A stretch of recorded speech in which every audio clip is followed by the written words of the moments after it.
Okay. Ika-18 na nisa nga session sa atong New Testament series, chronological series. Because ang primary tanga goal is for us to be familiar with the narrative of the New Testament. So I think it's just right or practical nga hindi tayo magsugod sa Matthew, then Mark, Luke, John. What we wanna do is to actually look at the events in history, pasunod sa history. And then kung ano da inatuon nga text ida mo na right? Mo na gani nga ang start sini was John 1 because John 1 starts in eternity past. In the beginning was the word. So I mean chronologically amo gyud man yung una, no? And then well, so far ara nata sa last week we covered Luke 1 verses 57 to 66, telling us about the birth of John the Baptist, right? Well, I think ang main character to last week is actually yung papa niya, no? Si Zechariah in this John the Baptist. Amo tong natabo sang na-regain niya na iyang speech kay di ba nag-apa siya kag nangin bungol for whole 9 months. Kay sang istorya sa ni Gabriel sa templo nagduda pa sa, no? He doubted the message of God through Gabriel. The message was about Elizabeth getting pregnant. Dudahan niya Well, hindi ka man mangin fully insensitive siya siguro. Kay, ang imo asawa post-menopausal na, tapos ang imo asawa may dead nga uterus.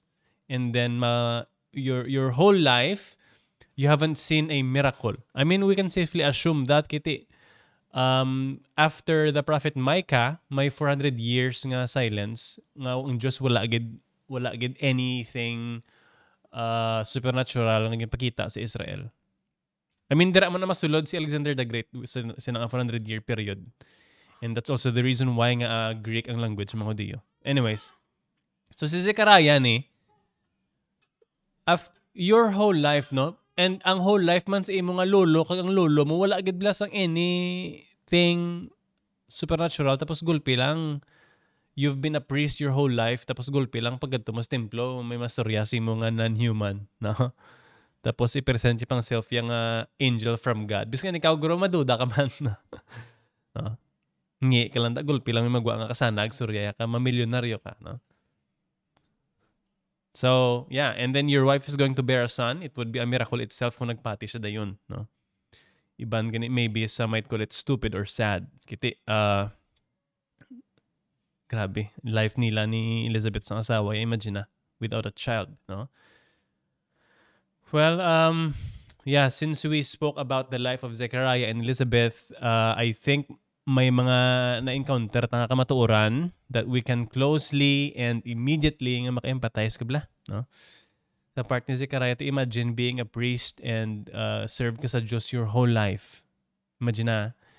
And not have any offspring. Okay? Nga i-curse ka man biniyawe kung bilog mo nga kabuhi ka pangalagad ka na siya, why would he curse you? No? I mean, ang question nga why, Black Africa, ano actually ka? It's very human and presumptuous. Having a barren wife, no? Ang pain pagid ni Elizabeth kag iyang kahuyanan. No? Ara ka na sa templo, ga-serve ka na sa Diyos closely. Masiling ka, well, mayo man to sila kati happy ending, kati eventually nagbusong magid si Elizabeth. Well, tiging pugutan man tong bata nila sa ulo. No? It's and when you also look at the life of the apostles and early Christians in general, ang makitaan mo is vivid, gruesome terror, no? Kis abe miara tasang theology nga pangalagad lang sa Dios bla kay ang imo problema buinan. Well, actually madugangan asa, no? Galing ti mamag-an, no? Don't get me wrong, madugangan ginaya pero mamag-an. Because Jesus Christ's yoke is easy and light, no? And may actually dlaganan nga Dios nga mga comfort sa aton, no? We have this perfect human being, listen carefully, we have this perfect human being who died for us, who is now seated in heaven, reigning as king. We have that person for a comforter. And I think that's just something na need to i-refresh ang mind about. Kasi abi overwhelmed, tabalas ang kabugat, and maybe you're confused or maybe you're gapasakit. Kabla may mga ginapaligban ka. It's because you forgot. You forgot about, kung basahon mo ang John 17, it's a beautiful passage. Si Christ, grabe, pray for us. Jesus Christ is representing us and making a case for us in eternity. Just imagine that, no? Duluya ka na gid, no?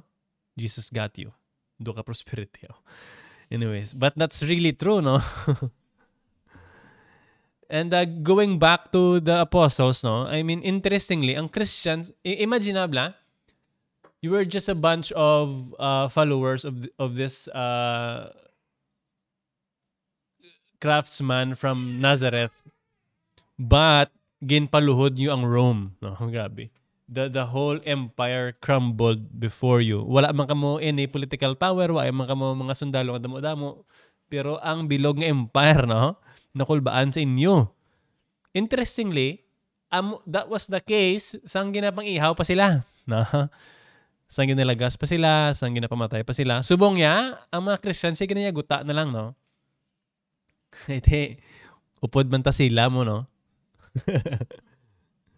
Kung, let's say, may statistic, guro, kung ano kalawig screen time sang Christian, kag non-Christian, guro, why gid guro may difference, na? That's why hindi na ta mag-wonder nga we have so little influence sa kalibutan, because ang kalibutan have so much influence sa aton, which is a sad thing, no? Kung wala pa tayo gina-torture, ginapamatay, wala pa tayo impact sa society.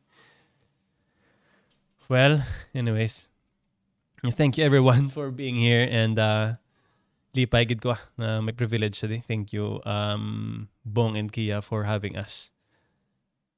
Kabay pa nga, ang Diyos i-grant ng Holy Spirit sa aton tonight, ang kalipay as we enjoy God's Word.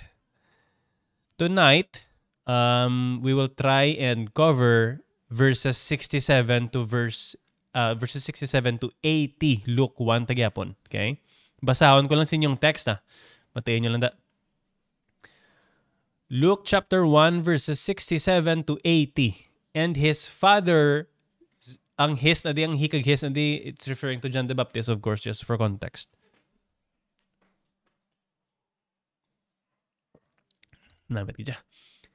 And his father Zechariah was filled with the Holy Spirit and prophesied, saying, Blessed be the Lord God of Israel, for he has visited and redeemed his people, and has raised up a horn of salvation for us in the house of his servant David, as he spoke by the mouth of his holy prophets from of old, that we should be saved from our enemies and from the hand of all who hate us, to show the mercy promised to our fathers, and to remember his holy covenant, the oath that he swore to our father Abraham, to grant us, that we, being delivered from the hand of our enemies, might serve him without fear, in holiness and righteousness before him all our days. And you, child, will be called the prophet of the Most High, for you will go before the Lord to prepare his ways, to give knowledge of salvation to his people in the forgiveness of their sins, because of the tender mercy of our God, whereby the sunrise shall visit us from on high, to give light to those who sit in darkness and in the shadow of death, to guide our feet into the way of peace.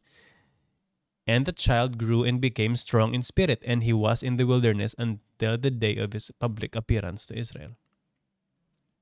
May the Lord bless us. After yan nabalik ang iyang pabatin, ang iyang panghambal, well, for sure na socialize anay guro. Maybe Kibot sa 9 months ka hindi ka bati, ang hindi kambal. For sure, ano mo gina, i-test run mo gina, maybe little vocalization. I think 9 months, imagine, no? Well, Zechariah was filled by the Spirit, no, as we read in verse 67. I mean, I felt the need nga i-cover na kadali ang filled by the Spirit, because I think when you read the New Testament, even the Old Testament, I think you will encounter that phrase always, no? Filled by the Spirit, led by the Spirit, something like that. Little clarification, if you are of God, or theologically speaking, if you are an elect of God, na-regenerate ka na ba? I mean, little back up gamay. Pwede na yung elect ka sa Diyos, pero hindi ka pa regenerate, no? Pwede na yung 50 years old ka na nakabaton repentance, no? 50 years old ka na convert, pwede na, no? But of course, eternally speaking, you are an elect of God. But if you are regenerate, kung gintagaan ka na blakabuhi sa Holy Spirit, gin-regenerate ka na sa Holy Spirit, technically speaking, the Holy Spirit dwells within you, no? Kaglain man na iya and that is not what we're talking about here, filled by the Spirit, lain na siya. Okay? Ang filled by the Spirit din ni Zechariah, it is for an especially empowered or influenced phenomenon sa iyang life.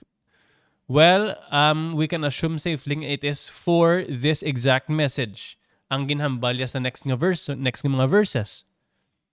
Okay? Isa pa ka-interesting thing, paano nabalaan ni Lucas nga filled by the Spirit? Sakit wala man to si Luke ang ginhambal to ni Zechariah. Right?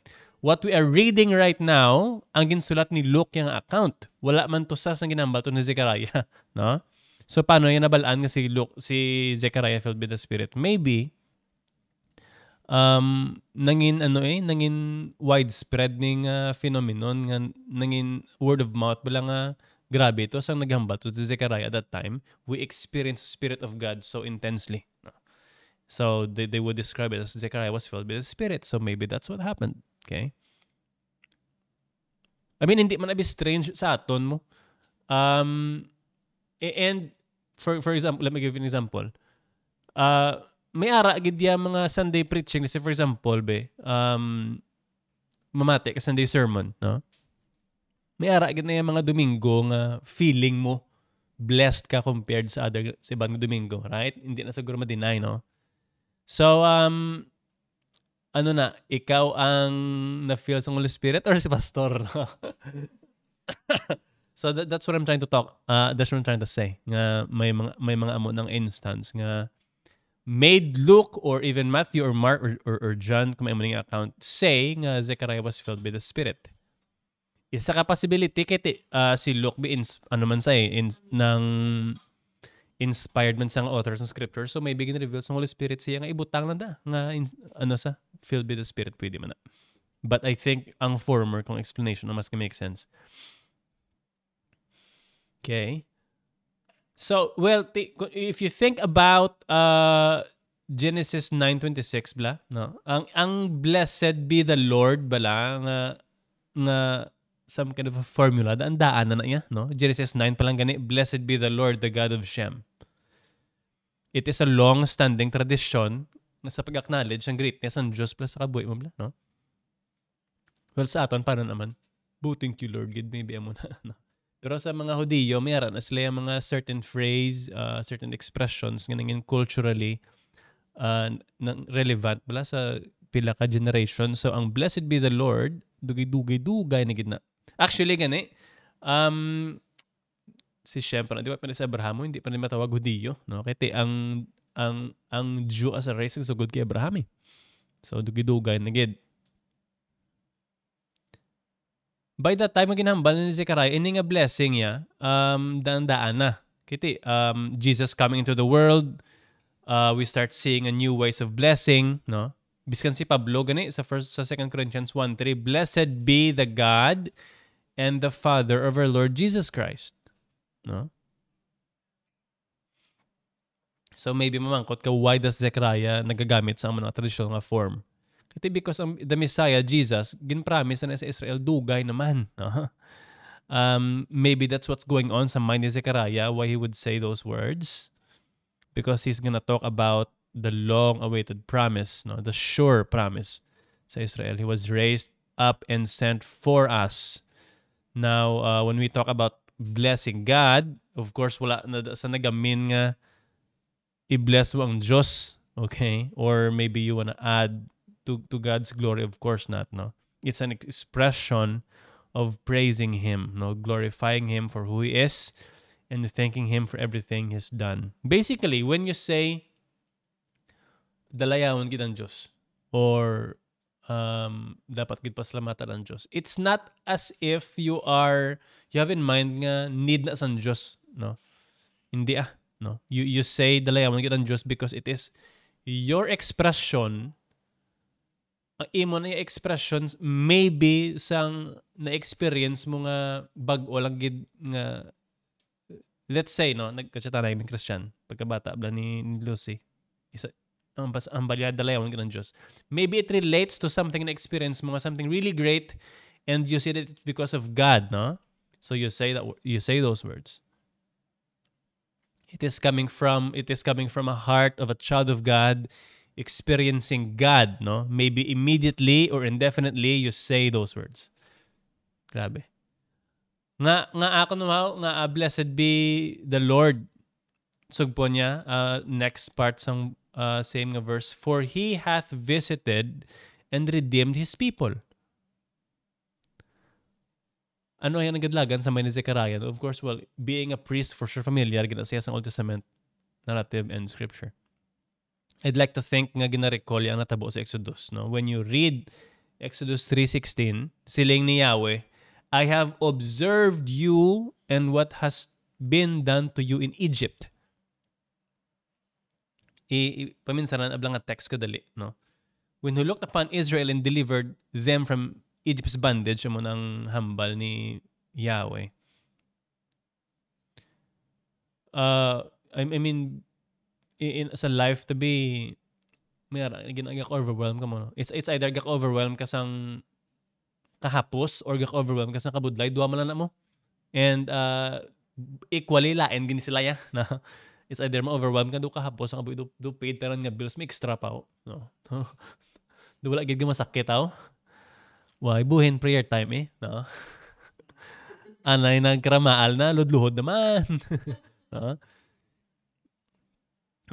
Why did I say that? I mean, grabe itong pagantos mo, 'di ba? After sakay ang rason nga damo-damo Hudiyo sa Egypt, dumdaman nyo nga kay gin pa migrate na to ni Joseph sila tanan to, right? Kay di ba si Joseph ginbaligya sa, tapos nang napriso sa Egypt, tapos gin-interpret yung dreams, and then nagtaas ranggoya, tapos ang ending nag-famine, gin pa migrate yung pamilya sa Egypt. Nagdamo-damo to sila. Amo to nga time niya, okay pati yung Pharaoh, like goods pa sila. No, trabaho pa sila. Nag-change ng leadership, nagpapraning ang Pharaoh nga dugadamo, dagi ng mga Hudiyo, basi bila i-overtake ta nila. Abi pa gutuman ta sila panghanuton, no. So what happened there, maminsar ka bala sa mga really, really hard and heartbreaking ang mga chimpo sa life mo. Why gurong Diyos ay, no? I mean, sulit-sulit mo lang itong walinid ba rin ni Pastor, wala ka ba tsayaw, no? Kita overwhelmed ka bala. Pero ako reading this text, I have observed you and what has been done to you in Egypt. It tells you nga matsyag mo lang niya wala ang Diyos, but He is actually observing you and is with you closely. No? Of course, we acknowledge as Christians, nga depende niya sa Diyos kung how He wants to move sa life mo, no? Or when. Right? But I want to establish the fact na kung matsyag mo ang Diyos, why kagkabatian, matsyag mo lang na, no? Ikaw yung hindi kabati sa iya, no? So, come back, crawling ka sa Diyos. No? He hath visited and redeemed His people. Magsiling na the people, di ba? We're not talking about the Jews lang, Let me explain clearly. Maybe may mga ma-interpret mo dito sa grace akon. But if kung lang to mong Old Testament, hindi man lang to mga Jews by race ng pangluwas ng Ginoo. Ang gamit siya pagani ang mga pagano like Ruth, no? And even the prostitutes and etc. So when we hear the word His people, we're talking about the elect. not the Jew by race, no? Including us, the Gentiles, nga ginpili sa Diyos before the foundation of the world, no? Ephesians 1. Kagti ang word nga, ang word nga visited, bala, no? It's an expression, it expresses ang personal bilang intentionality sa Diyos towards us, ang affection sa Diyos sa aton, no? Imagine na blang nila, no? After over 400 years of silence from God, and now, here He is. Ang subo daya sa aton, kisa, kung lang taon ang Diyos, kisa ga-cliche na mo, especially wala ka-absent kada Domingo, ha? Matsag mo balaan ka na gid. Duga cliche na sa, Christian kami, no? And God is good, no? God is good all the time God is good, no? Sa blado, gagwa sa bibig mo, kag gasulod sa sadlonggan mo nga, wala blasang any sort of impact. Kaya week after week, Diyos na lang permi. Why na kita iban, pati. No? Sa blado, it's almost ganam ay mga dlunggan, ay mga heart. And, subo na sa akin, ginalantaw, tabala ang Diyos nga, wala man ta problem in believing that God can do everything, right? God is able, no? God is able to heal, God is able to provide, God is able to mo to. But what we forget most of the time, nga personal niya nga Diyos ang ginasurihan ta. We are talking about a personal God who is actually affectionate and compassionate to you biskan pa sa imo nga loneliest moments, no? He is closer to you than your spouse. No, I think that's a good example. Why naman sa'yo mas close pa si mo sa spouse mo? But I'm telling you, the God who saved you is the closest person to you. No? May mga times pa na iya nga indifferent sa imong mga spouse. Nga gaka fall short siya sa expectations mo. Nga amoy na tayo gusto mo pero wala yan na meet, no? God isn't like that. Kita lang yung kakalipat, bala? And we need to be refreshed by the fact that we have a personal God that is with us. He is close to us, no? Redeemed. Ita naman yung lang tense sa sinang text. Redeemed His people. The fact nga si Zechariah, ginahambal yan in this way, he is talking about something na tapos na niya. No? Zechariah is not saying luwason pa lang ta, no? Zechariah is telling the people here around him nga ginredeem niya na niya, no? He has visited his people and redeemed his people. Grabe, no? I believe it should give us comfort bala, no? Nga tapos na niya. Ano naman na ginagyan mo subong. If you look at eternity, it almost doesn't matter. It almost doesn't matter. Tapos na niya. Okay, verse 69. Zechariah talking about a horn of salvation, no? He's talking about power, of course, no? Think about it, ang horn plus isa ka beast, no? Nag-symbolize maybe some strength to push down enemies, something like that.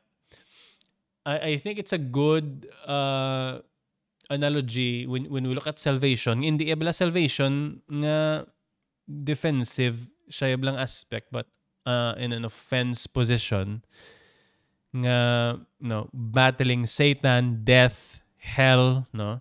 Wow, He's powerful. He's the one who bore all of our sins, no? Grabe. And promised peace. Tema man Daniel 7:24 bla, talking about horns representing kings. Kahit si Jesus, hindi lang sa Savior, king man siya, no? And as king, wala siya yung nagapungko lang sa throne nga daw gapahari-hari, no? He actively saves us, actively protects us, no? Defends us with His mighty power. I think it's an amazing thing to hear na ang Diyos bala ever present kisabi amo naman in support sa kinang baka lagi na when we look at God as the powerful God kakalipat bala nga personal man sa nga Diyos bala, and He actually cares. Kabudlain abi Halimbawa, like people like Elon Musk or ang mga manggaranon bala, they put money to charity like millions. And then, of course, it will result in millions of lives being saved. But do you think na ba't siya ganito sa mga taga-Africa ang kompasyon ni Bill Gates? No? Far from it, right? Wala na yang salamat, gakabatsagan ginam. Samtang gainom sa tubig sa bubon, gakabatsagan ko ang gugma ni Bill Gates ba? I don't think so. No? Wala iya sa amo na. But the God that we're talking about here, no, who is reigning the world, igniting all the suns and the stars, no, keeping their heat. Say man sa nga Diyos ang nagaupod sa aton in our deepest or darkest moments, who actually cares presently. Hindi na yung nga passive, yung nga, okay, powerful ko, I will provide all your needs and then bala ka na da. No, hindi mo na. No. We should all remember that nga ang Diyos actively naga-preserve sa aton, naga-protect sa aton, nagahigugma sa aton. Okay. I mean, ang basa ta nga verse, there are a lot to it, of course, kung dayban tigid sa theologically, but hindi man amon aton nga purpose. So, we're actually just skimming through and picking up ang mga bagay nga ma-apply ta sa lives ta. Basahon ko lang ang verses 70 to 75 liwat kay isa lang man sila ka-go, no?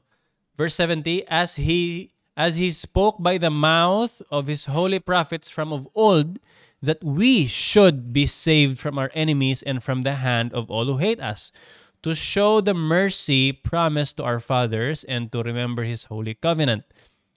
The oath that he swore to our father Abraham to grant us that we, being delivered from the hand of our enemies, might serve him without fear, in holiness and righteousness before him all our days. Zechariah here is gina-display di blang iya nga, of course, familiarity as a word of God, no? Being a priest, of course. Nga ini nga promise ng salvation niya, hindi niya bag-oya dugi-duga dandaan na ni, kindikri na niya from eternity. No? Kag nabato na niya sa katawan ng Diyos for as long as Jewish culture can remember. Gapakita man di nga tungod ginhambal ni Zechariah, it shows us nga ini nga kamatuoran gin-keep ya sa heart ya no? Nga gindumdum ya bala lantawon niya ang Diyos, gindumdum niya ang pagluwas ng Diyos, ang manuluwas nga Diyos, no? God's saving hand all throughout the history of Israel. Tapos kung lang taon mong text, ano ang resulta if you recall the saving power of God, no? I mean, ano na sa dapat ang resulta sa imo, bala? Pala mungol na tas ang idea nga Jesus saves mo, no? Ano? No? So what? If we actually kanami ni nga Christmas message tani imong ini nga text. Kung lang tawon mo ang ginapanghambal ni Zechariah, di ano ang epekto if you remember that God is a saving God. Huh? If you magpray ka if you thank God of your salvation, ano nang epekto sa imo? No? That we might serve him without fear. Sugpo niya dayon sa verse 75, in holiness and righteousness before him all our days. Anong epekto ya sa imo? Naga-confident ka magpangalagad sa Diyos. No? Ano ka gakatahap ka gid kay basi ang balakas ng tao nga bala-balaan si mo wala pa ako na sa langit, no? I mean, ano ginatahapan mo, no, nga mag full blown ka pangalagad sa Dios. May mga tao ka bala nga gina-please nga di talang sila pagulpiho na makibot sila nga balaan ako. No, it brings you confidence in your service to God. Hindi lang confidence pero lifelong sanctifying power. Siling niya, that we may serve him without fear in holiness and righteousness before him all our days. I think I need to emphasize na if you are truly Christian, if you are truly saved, and if you remember this salvation that you have received from God, it should result in holiness. No? Kung wala ka nagabalaan as you grow old in age as a Christian, yeah, I mean, examine mo self mo eh. Kaya basi wala kayo sa faith, no? Kaya hindi pwede nga ginluwas ka lang sa Diyos tapos bayan niya lang kada. No? No matter how slow it may be, naga-Christ-like ka ginaya. No? Ang Friday discussions naman simbahan with yan and Gadyalaw. Dapat nga youth Bible study na sang ending puro to mga wanggo nga to. Youth Bible study pero ang youth to isa kabilog si hindi duwa gali ang bata ni pastor. Kag si Ade. Balengwa to gasit in sila sa amon. No. We've been discussing sanctification for pila na Fridays bla and ang amazing bla nga sa sanctification kay it's both a status and a process, no? Di magamba lang Ginoo nga we are a sanctified people. Lambot silingon niya iya na gidaya. Magsiling ka sanctify. Separate magkita mo na bla ang asawa magluto bla pagchapya sang muna i-separate dos amo na sa aspect sang sanctifying or bla making holy gina separate mo sa meaning set apart ang tao sa Dios, not only status but it's also a process kay ti gina sanctify pata sa Holy Spirit bla, no?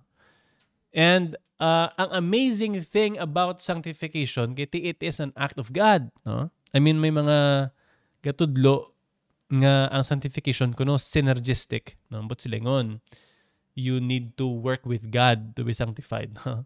Dapat ka man ng pangalagad ka man para ma-sanctify ka. Waka tempting na sa patihan but it's not true. Hindi na sa mga natudlo sa Biblia.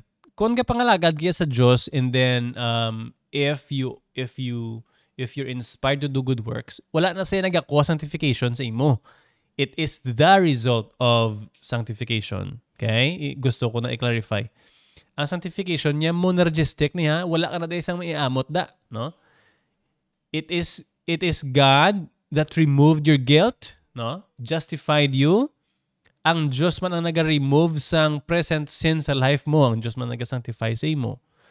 So, hindi mo niya matrick ang Christianity. No? Kaya baguhan ka kaya sa Diyos mo, if God saved you, He will change you. 100% sure. So, kung amo ka lang yagyapon, wala ka dyan naluwas eh. No? Hindi ta na pag-sugarcoat. No? Because there should be observable change in you. Base, hindi na ma-observe sa imo nga friends or sa asawa mo, pero ikaw, balo ka ginaya. There are changes to your plans. There are changes to your interests. May mga changes sa di mo gina-spend imo time, no? Mga convictions mo, may ara ginaya because God promised to sanctify you, therefore you will be sanctified. Amo ni sao? No? In holiness and righteousness all your days. Grabe. Anong sugpo niya? Grabe no? Tanan tong tao na amazed bala. Kaya last week nakita ta sa text nga ang mga nagbisita sa ila sa 8th day old ni John the Baptist, kaya paltak siya. Gusto sa mga relatives nga iparehas nga lang, tingalanin na Zechariah ang bata mo, Elizabeth. Huh? Si Lindy Elizabeth, hindi. John nga lang niya. Remember si Zechariah hindi kabati that time. Pero sang gin-consult nila si Zechariah, si Zechariah sululatan, ginsulat niya, his name is John. Na-amaze sila blang paano nga hambal ni Elizabeth John. Gusto niya John man, hindi man sa kabati. Na-amaze sila, no? Ano nga klase bata man? I mean, lain man na yung amon amazement kay Mel. Ano na sa klase tao man? No? Lain man na yan. No? Na-amaze sila sa amo to nga phenomenon. Kaya siyempre, wala man sila kabaloy nga may nag-visit ng angel mo. Ginstorya to ya si Elizabeth kag si Zechariah sa angel amo nga John ng halan. No? Pero ang audience, wala tiya kabalo. Well, siniguro ang next nga panghambal ni Zechariah masabat ng ilang mga some of their questions. Kamangkot sila, what will this child be? No? Verse 76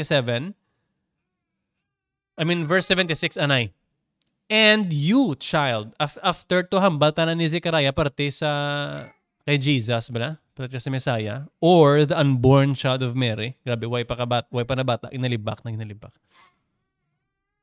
Verse 76, and you, child, referring to John the Baptist, will be called the prophet of the Most High, and you will go before the Lord to prepare His ways. I think in-discuss na ang prepare His ways first sessions, I think. Nga common na sa isa ka monarch or sa ka king, nga mag-visit sa, or may, if this king is gonna make an for example, ang king sang Bacolod, ma-entrance sa kingdom sang bago, no? May mga way preparer ginaya. Nga antes ang hari maglabay sa adalan, may ma-inspect na isang dalan, basi may buho da nga mabulasot ang guma sang kariton nga pwede maka-delay sa arrival sang king. It is a common practice. Kag ang katanda man bla sang grabe ka relevant sang pulong sang Dios, no? Nga Jesus Christ entering into this world, may ara man sa way preparer si John the Baptist. Galing hindi tiya dalan ng prepare John Baptist yan, no? Mga tagipusoon sang tao, no? Prepare the way of the Lord. Verse 77, to give knowledge of salvation to His people in the forgiveness of their sins. Explain ta na karon ng mga words na. Because, basahin ko liwata, to give knowledge of salvation to His people in the forgiveness of their sins. Namin inahinayon, okay, kada word, di may significance.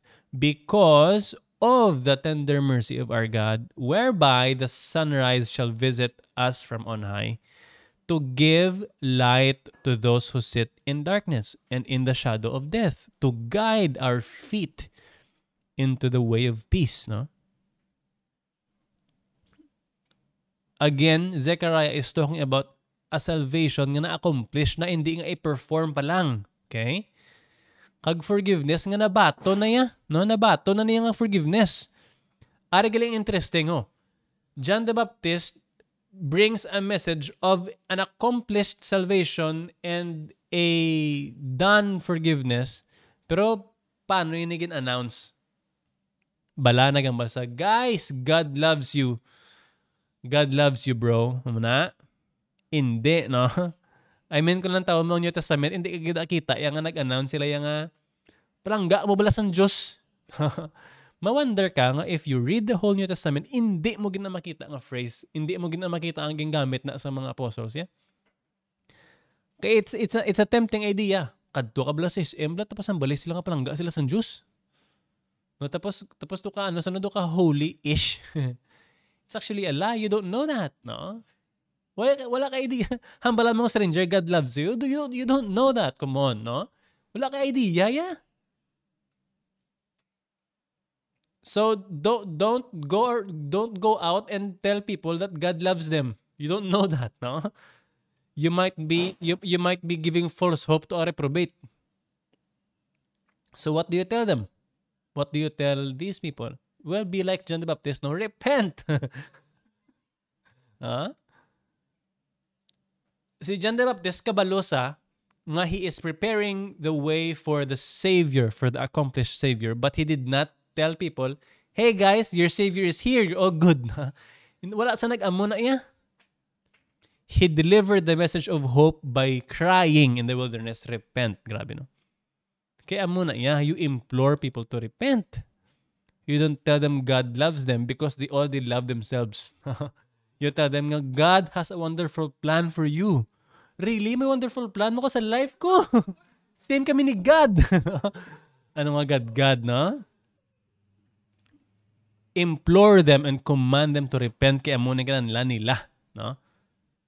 Grabe, amon nga ka-scary ito kay John kiti ginapang baptize yang mga Hudiyo mo. Imagine i-baptize mong Hudiyo, it's an insult. It's a racial and a religious insult. Kay for a person to be baptized sa amo to nga time, it means ginabaton mo na ang culture kag religion sang Jews. Pero i-baptize mo Jews? Grabe, no? The person na nag-ako ang isa ka Hudiyo nga hindi kuya I'm not of God, so baptize me, no? So, ang yung pang-baptize to ni John niya, grabe. It's a message of baptism of repentance, no? So that's how you say it. No, you want to reach out to the lost. Don't tell them that God loves them. Tell them to repent of their sins, to hate their sins, and to love righteousness. Cling to Jesus. No? Kaya ang kaluwasan, this is, although kung nantawon ta sa apologetics nga aspect, we make a case for, let's say, the existence of God or salvation, but we're talking about a message nga tapos na niya. Why naman gadugang ang luluwason sa Diyos? No? Gintuga, why pa natuga sa Diyos ang kalibutan niya, kabalo na siya kung pila kabilog iluwason. Hindi mo na madugangan isa. Lord, basi nagsala ka lang dugang tayo sabiyo? No? Hindi na yaan mo na. So, ano ba lang ginobra sa isa ka evangelist? An evangelist announces the message of salvation. Salvation sa sino? Salvation sa katawan sa Diyos. So, since why takabalo kung sino ng katawan sa Diyos, you cry, repent. Just like John the Baptist did. So, amo na sa. No, that's how you do it. Well, you can tell them that there's a loving God. No? Kung gusto mo ihambal ang word nga love, no? You can tell them there's a loving God that loves His people. Ang next mga question, how do you know that you're one of His people? Amo na iya, no? You don't assume nga ang ginastorya mo nga some stranger sa kapihan is of God because you don't know that. Naghambal si Zechariah nga tender mercy of God. Huh? Kiti tender giman siya. A comforting message. Imaginable, may cancer ka, no? Tapos gulpi ka lang hambalan nga ang imo cancer dula na. Full remission. Ano, grabe guro nga may maano ka ba ligid guro sa ginilibion sang kalipay. And let me tell you something tonight. In this life that we live now, wala na yasang may mas tamis, pa yasa your sins are forgiven. Amo na yang aton nga only hope. Grabe. Nga may ma-rescue sa aton nga mga sala, no? Kisabi ka cliche sa mind ta, but if God would grant us humility to see the evil in us, no? The evil in each of us, no? The tons of gossip, the tons of backbiting, of envy, tanan-tanan bilang evil sa aton, napatawad bala, no? And God rescued us from the penalty of it. Ang why niya sang, at least to me, and I also hope sa inyo man, why niya sang may mas nami pa yung message diya? Huh? Rescuing you from sure death? Oh, come on. Hindi mo na sa ma-appreciate kung self-centered ka, matsag mo medyo righteous ka subong, medyo taas points mo, hindi mo na sa ma-appreciate, no? Or maybe, mas kusog pang pagtuo mo sa imo nga mga problema kumpara sa Diyos. Dako, problema ko ba? Wala naging solusyon niya? Wow no? Luoy man sa Diyos, no? Why, hindi sa kasarang sang problema mo. Oh, grabe, no? Giving light to those who sit in darkness. No? Ano ka? Confused ka? No? Or are you hurt? Ano ka pasakit ka? Or may ara ka ginapangita nga answer? San uy ko bala makasakay liwat sa barko, no, di ba? No? Tulok ka kay Kristo, look unto Jesus. Stare into the gentle, life-giving light, no, grabe. Ma-save kay kung ano naga-crush sa imo tagi pusoon, no? Kung ano man ang naga-render sa imo hopeless bala, no? Why na sang gahom in the face of God, no? Nga nag-accomplish imo kalawasan. I-experience bilang kalipay bala, no? Experience the joy now, no? Na-confront ka sang death, gakakulbaan ka, no? Scared ka lang but it doesn't have power over you, no? God will bring you peace. Grabe. Ano ang balya? To guide our feet into the way of peace. Mawonder ka na nga if you read the Old Testament, nga a big deal ang peace how? Nga a big deal ang peace. And Peter also mentioned a peace that surpasses understanding. Something like that. I mean, ako so gusto nangin adult ko kag may kabataan ko bilang may sawa ko. Makasiling kagid bilang nga kung wala ka sang kasakit, Mbot silingon, why ka pa yan nagtubo? Amo lang ginaya. If you don't experience pain, it means you haven't grown. And I think tananta maka-attest gid sinaya. No? Maka-attest gid sinaya. Sa una problema mo paano ka lang makilagaw? So problema mo daw maluhod ka na, no? And on top of that, may mga pain kapag maybe shame na gina-battle. Big deal ang peace because when we rest at night, enable ang mga heaviness bla, no? Gina-release ni San Diyos imo yan. And kanami bla sa Old Testament, kasi it actually tells us that it is God who gives you a good night's sleep. Grabe, no? Kaya hindi ka man makapahuway tulog kung hindi na sila kuntat bothers mo. Right? Amo na gani nga, kung may clinical ka nga mental illness, hindi man ka napatulugon. Because damo-damon as ang gabother sa mind mo nga mga tanan-tanan. So you see, big deal is ang peace nga, and we should appreciate God in protecting us from these temporal struggles. Kaya kung hindi ka proteksyonan sa Diyos, paparalyze kaya. And you will be rendered unable to mingle with other people. No? Hindi ka mastorya tadlong, kakaurungan ka na lang. No? Kaya syempre, problemado ka na. Or maybe may clinical ka na nga masakit because your peace is being disturbed. And what I want all of us to be reminded of is for us to see God day to day, having a good night's rest, no? Having a good conversation with a friend, with your spouse, no? I-appreciate mo na because peace is reigning, no? Ginapangunahan, kablas ng kalinong imbes nga mag-focus kasi mga kalalatan, no? Appreciate the peace. Appreciate the peace, no? Right. So, let us start, no? Number 1, tanawa ang Diyos who personally communes with you, no? And then number 2, live out that life, no? Ang inibla nga kabalo ka nga luwas ka brings you confidence in God. It makes you a holier person as you go on. And also, wala mo na gakaknal sa self mo nga huli na ko ba? Warning lang. Kaya if you think that dugahuli na ko, wow, amo na sang pinaka-unholy mga moment. Kaya ang interesting thing about holiness, the more holy you become, the less holy you feel. Ang mo ginasaya. So if you feel like you're holy, need mo pa more. And number 3, no, immerse yourself, no, sa kapawa ni Jesus bla nga nagadala sa imo kalinong, no. Kalinong nga do hindi ma-explain nga do kada sa problema ko nga kalinong, no. So, yeah. Bask in the light. Hallelujah.